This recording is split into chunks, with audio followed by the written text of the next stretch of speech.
So hi guys, we're here in Banawa for the grand opening of Workplace Cafe. You know guys, co-working spaces have been popular lately because of a lot of people now are into home-based jobs or into freelancing, and places like Workplace Cafe is just the perfect spot for them that provides them good food, coffee, and of course a dependable Wi-Fi connection. So let's check out this new co-working space here in Banawa. Come on guys.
Workplace Cafe is meant for you to work and study.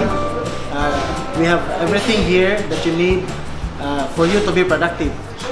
Fast Wi-Fi, comfortable seats, and handcrafted beverage that can help you stay productive all day. So that's what makes Workplace Cafe different. Hi, we're inviting you to come at the Workplace Cafe at Banawa. It will be open at around 10 a.m. until 6 a.m. In the morning. In the morning. On the next day. In the next day. We're located at Unit 2, Banawa Auto Gas Station, near 7-Eleven convenience store. Looking forward to working with you soon.